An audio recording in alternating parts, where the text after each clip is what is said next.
સુરેન્દ્રનગર જિલ્લામાં વાલીઓ માટે લાલ બત્તી સમાન કિસ્સો. ભોગાવો નદીમાં ડૂબી જવાથી 2 બાળકોના થયા મોત.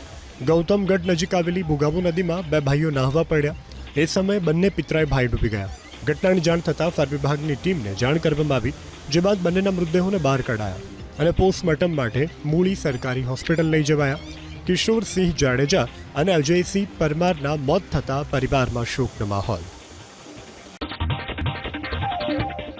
વડોદરાના અંબાલી ગામમાં બની દર્દનાક ઘટના. એક જ પરિવારના 4 સભ્યોને વીજ કરંટ લાગતા એકનું થયું મોત, જ્યારે અન્ય એકની હાલત છે ગંભીર. પતરાવાળા 2 માળના મકાનની છત સરખી કરવા જતા સમયે પરિવારના એક સભ્યને વીજ કરંટ લાગ્યો, જેને બચાવવા અન્ય 3 સભ્ય દોડ્યા. આ સમયે ચારેયને વીજ કરંટ લાગ્યો. વનરાજ પરમાર નામના 20 વર્ષીય યુવકનું મોત થયું.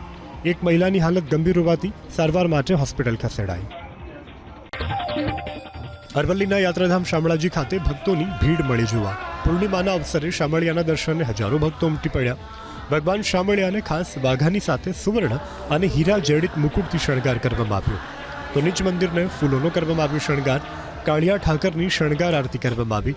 મોટી સંખ્યામાં ઉમટેલા ભક્તોએ શામળિયાના દર્શન કરી અનુભવી ધન્યતા.